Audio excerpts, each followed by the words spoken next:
From the headquarters of Telesur English in Quito, Ecuador, I'm Carla Gonzalez and this is From the South.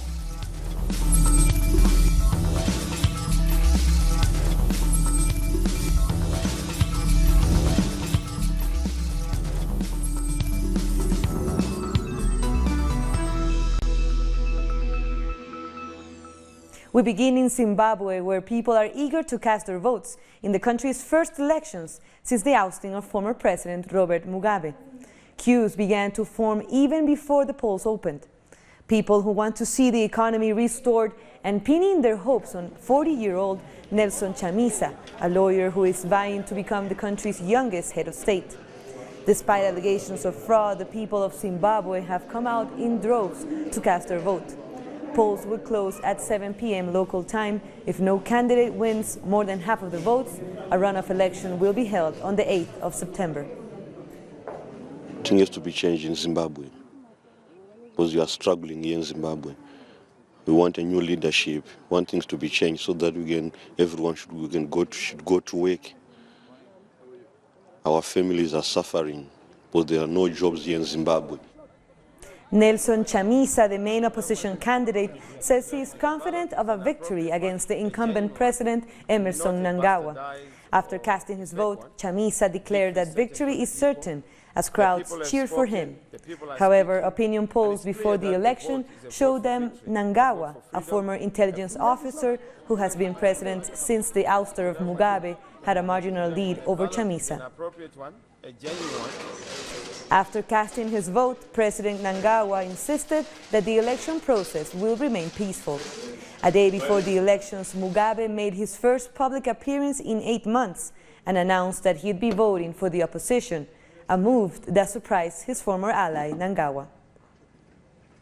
Yeah, it's my first time.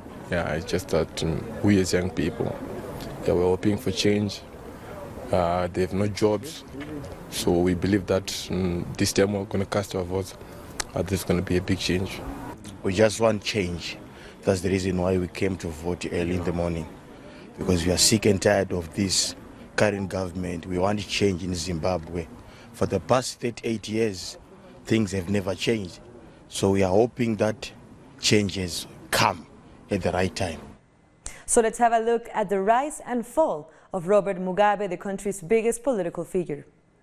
As the sun set on 21st November last year, an era ended in Zimbabwe. Some people at least celebrated in the streets of Harare with dancing and honking. No grace!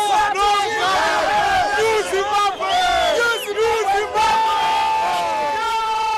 I'm very happy today. It's our independence today.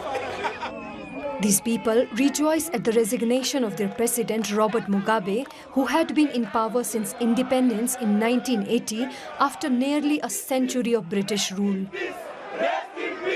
Mugabe had been lauded as an African liberation hero for pushing the colonial power to quit. He became the nation's first black prime minister. Widely respected as an intellectual, he supported liberation struggles in other parts of Africa and distributed big white land holdings to poor black farmers. But after decades of rule, his charisma faded. People began to accuse him and his entourage of despotism and corruption. The reason why I say Mugabe must leave the office, no job, no development, poverty everywhere, too much corruption. Pressure built when Mugabe fired his vice president, Emmerson Mnangagwa, allegedly for being disloyal. Mnangagwa's supporters didn't take it well. Tens of thousands of people, many for Mugabe's own ZANU-PF party, protested for days to press him to resign. The military came out against Mugabe, and the ZANU-PF party appointed Emmerson Mnangagwa as the new president. After days of silent resistance, Mugabe finally agreed to resign.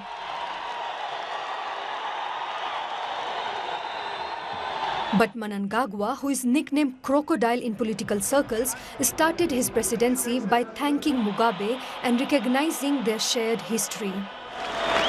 We can say thank you to him and the trust that our history will grant him his proper place and accord him his deserved stature as one of the founding fathers and leaders of our nation.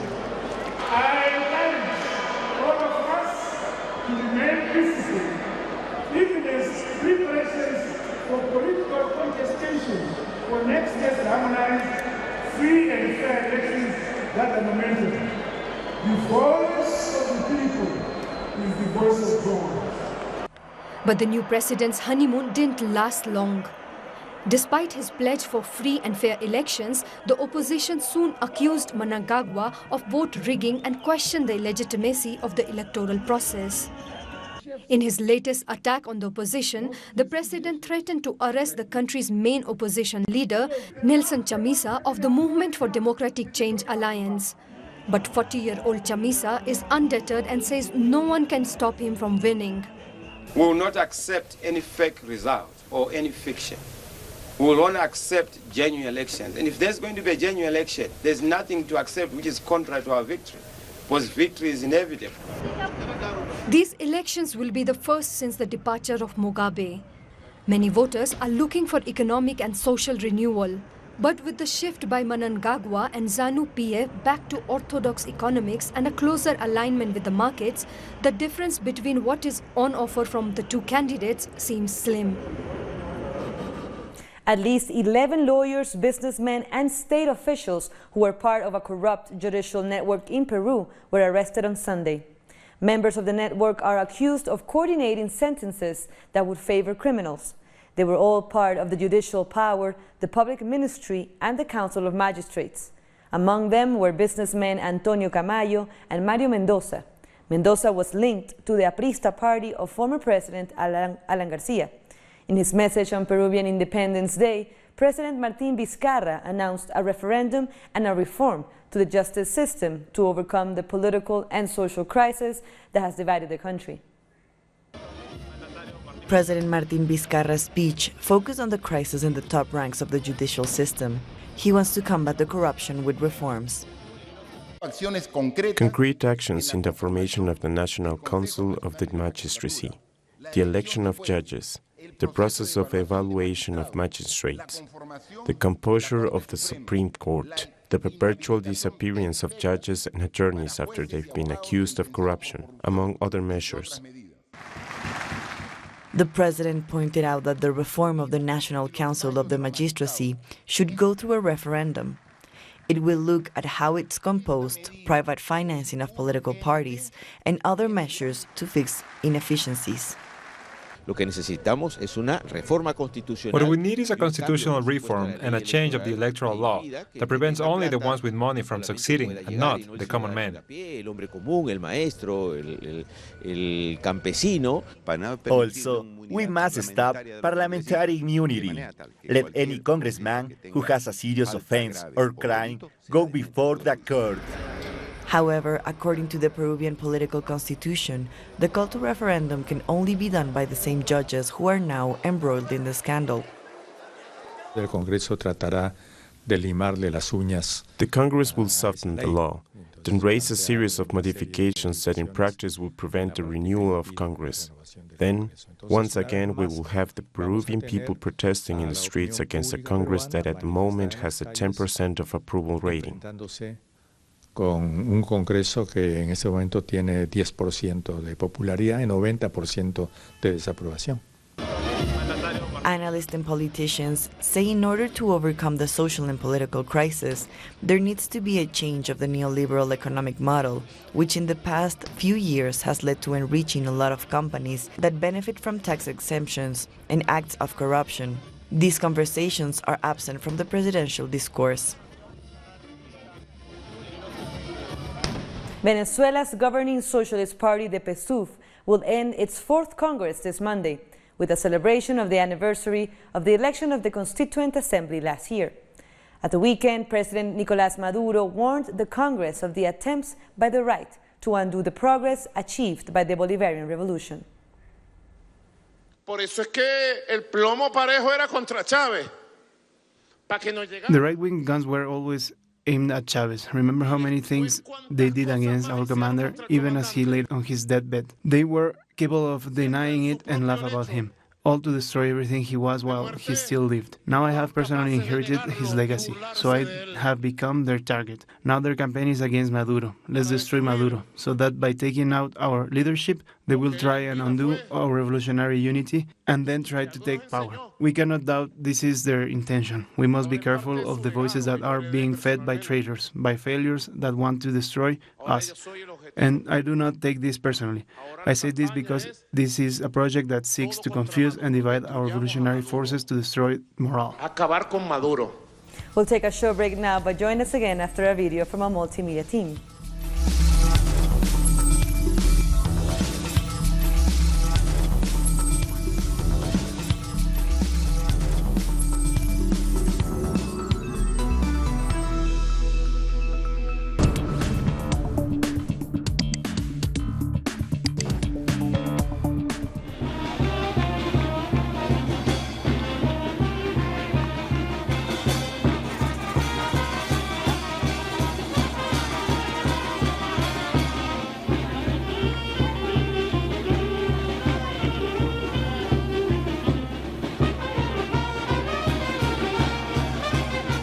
UNASUR es un proceso de integración de los pueblos, no es solamente de los gobiernos, sino de los pueblos.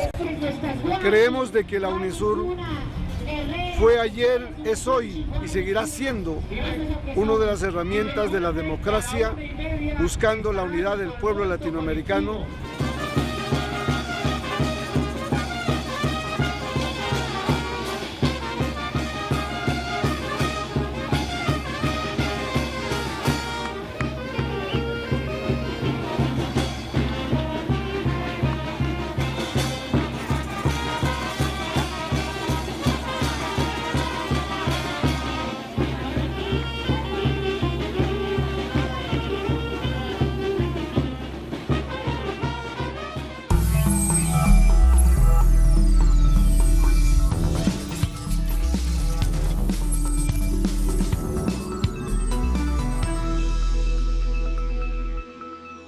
Welcome back.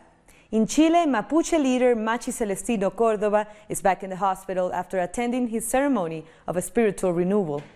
Córdoba, who is in prison under murder charges he denies, finally got a 15-hour permission by the state to visit his rewe, or his spiritual shrine. The Machi was heavily guarded by 250 security officers. His health condition is still critical following the prolonged hunger strike he undertook to demand the government let him attend this ceremony. We want to highlight the work done by security forces. They managed to achieve two different goals. On the one hand, securing the personal safety of the Machi, and on the other, guaranteeing his right to attend the ceremony. Still in Chile, 90 people are occupying a sports field in capital Santiago to demand the construction of social housing. Residents of the eastern neighborhood of Ñuñoa promoted this initiative to protest the cost of living. They want to highlight that no social housing has been built in this neighborhood for over 40 years, in an area where the value of land has quadrupled over the last decade. They call for a sustainable model of local development.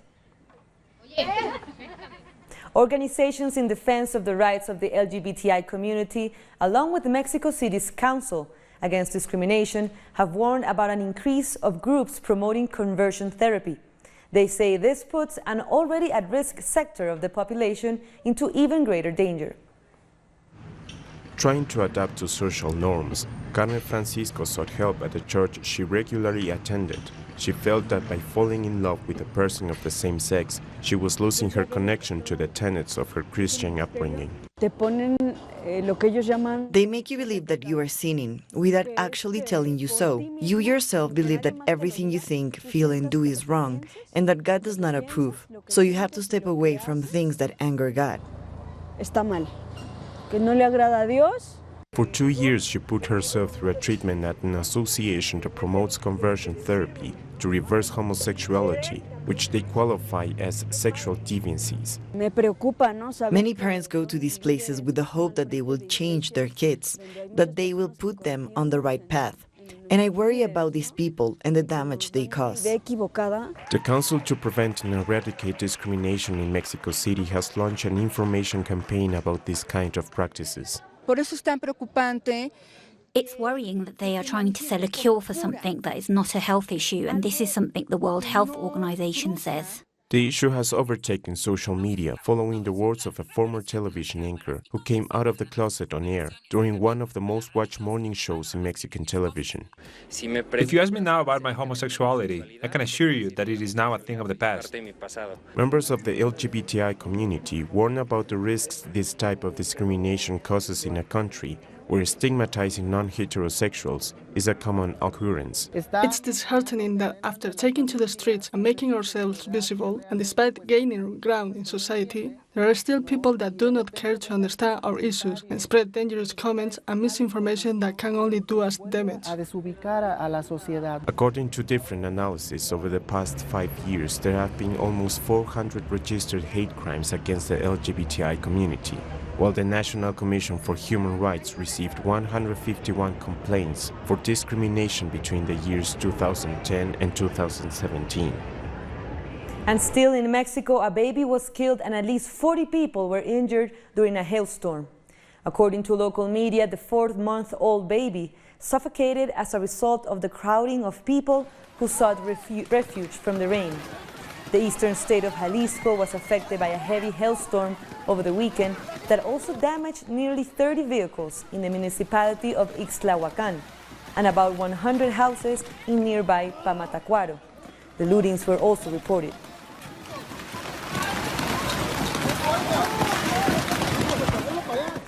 A protest was held in Rio de Janeiro's Copacabana in support of black women who demand being included in the legislative power. In its 4th edition, the Black Women March demanded different political and social vindications, including the end of feminicides of black women, investigations into cases of domestic violence, the end of racism and sexism in the media, access to quality healthcare, and the end of violence against African religions. The protest also paid tribute to murdered Councilwoman Mariel Franco. Social movements in Ecuador held a demonstration on Saturday to support the importance of the Union of South American Nations, or UNASUR, as a space for regional integration. Denise Herrera was at the protest and sent this report. The meeting started with an Indian ancestral ritual and under the slogan, "We are UNASUR." Social organizations, political leaders, and citizens continue to show support for UNASUR and for the integration of the peoples of Latin America. Unity is the way out, and it's the only thing that will allow us to create a barrier against the neoliberal policies that put the Ecuadorians and their homeland at risk. The people, we are strong and firm, united in building and defending the integration of UNASUR, because the people, we are UNASUR. During the event, several international leaders voiced their concerns about the future of the region, rejecting the recent attacks against the Latin American integration and the dream and the possibility of building the great homeland. Hoy más que nunca necesitamos We need the support and solidarity of our peoples to tell the government to stop with the deaths of the Colombian leaders. They work in groups to discuss the importance of the integration process. This show of solidarity comes after President Lenín Moreno's announcement to repropose the UNASUR headquarters. The young people here are in support of the Bolivarian countries. We are here to see what we can do to defend the integration of the Bolivarian people. Finally, in the last lecture, organization and political leaders read a declaration which confirmed they will continue to organize permanent mobilizations in support of the union of the peoples and leaders of Latin America. Denise Herrera, Telesur, Ecuador. An initiative in a prison in El Salvador is bringing members of rival gangs to work together. The program, called I Change, has transformed a jail in the east of the country into a school to seek reintegration. Imprisoned members of Mara Salvatrucha and Barrio 18, two of the world's most feared gangs, are receiving a range of classes, including music and knitting. Around 70,000 people belong to these gangs, known as Maras. According to official figures, there were almost 4,000 homicides in the country last year, one of the highest rates in the world. We'll take one last short break, but join us again after a video from our multimedia team.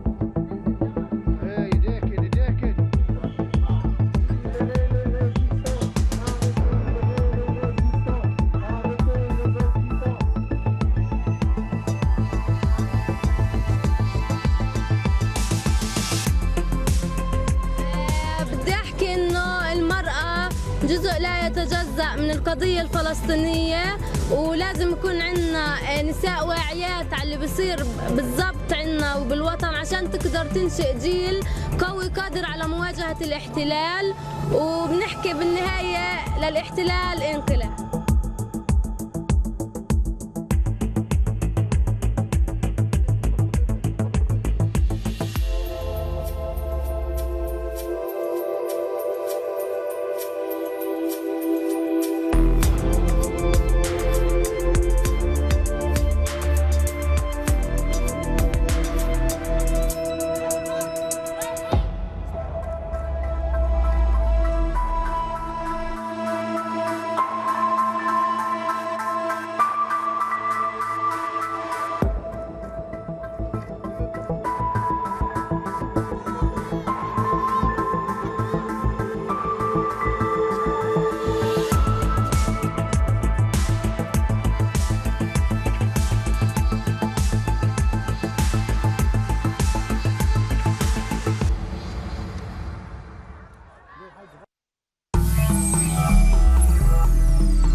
Thanks for joining us again. Palestinian teenager Ahed Tamimi and her mother Nariman were released from Israeli custody on Sunday. After her release, Tamimi met with Palestinian President Mahmoud Abbas in the West Bank. She also paid homage to the leader of the Palestinian Liberation Organization and former president of the Palestinian National Authority, Yasser Arafat. The teen was detained for 8 months after slapping 2 Israeli soldiers. We spoke to Palestinian journalist Ramzi Baroud about Tamimi's case and how it has united Palestinians. I think Ahed united Palestinians in 2 different ways. In her defiance and her resistance as an individual, but also in the fact that she was jailed and tortured in Israeli jails. And that also kind of is this constant reminder that at the end of the day, all Palestinians are prisoners. All Palestinians are living under different rules and different type of Israeli machination to deprive them from their freedom. So when we relate to Ahed, we relate to every Palestinian living in the West Bank, Gaza, and elsewhere. Baroud also talked about what it's like to be a young activist in Palestine today and the future of the Palestinian resistance movement. As far as Israel is concerned, no form of resistance is allowed. So this is very important that we note. Even the 2 Italian artists yesterday who painted a mural of Ahed Tamimi on the wall, on the apartheid wall on the West Bank, themselves were arrested. There is no form of resistance that is allowed as far as the Israelis are concerned. Even holding a Palestinian flag is illegal per Israeli law. So to be a young Palestinian activist in the West Bank, who is fighting not just against the Israeli occupation, but against the confines and the limitations of the Palestinian government, the Palestinian Authority in Ramallah, it makes their challenge a double challenge. They are now not just fighting against one enemy, more or less they are fighting against 2. But in a way, as far as the Palestinian people are concerned, is that when they are cornered, when they are at their supposed weakest point, they are in fact the time where they become even stronger and more empowered. So I really expect that the future of resistance is to be led by this young generation that I had represent. And I think it will be years and years of a struggle that is led by the likes of I. And now let's take a look at other stories making headlines from around the world. Underway in Mali after people voted on Sunday to determine if President Ibrahim Boubacar Keïta will win a second term in office. The chief of the European Union Observation Mission said they asked authorities to publish a list of polling stations where voters were unable to vote to ensure the elections were transparent. Authorities in California have warned that the deadliest wildfire to hit the state is spreading despite more than 12,000 firefighters battling it. A total of 38,000 people have been evacuated from Shasta County, where the fire started 7 days ago. The governor of California declared a state of emergency in the area. The blaze has killed 6 people so far. The wind just took off, and I don't remember exactly what they called it. It was almost like a tornado with fire in it, and it came over the hill, and it wiped out our house. It wiped out our next door neighbor's home. We were in the middle. The home on one side is still standing. The home on the other side is like ours, just pretty much rubble. The Syrian Arab army entered the Al Yarmouk basin on Sunday to oust militants from the Islamic State, despite advances by the army in toppling armed militants. Some fighters still remain. A combination of mortars, tanks and foot soldiers were used to carry out the operation. And with that, we come to the end of this news brief. But as you know, there's another stories you can find on our website at telesurtv.net/English. And be sure to also follow us on social media, Facebook, Twitter, and Instagram. For Telesur English, I'm Carla Gonzalez. Thank you for watching.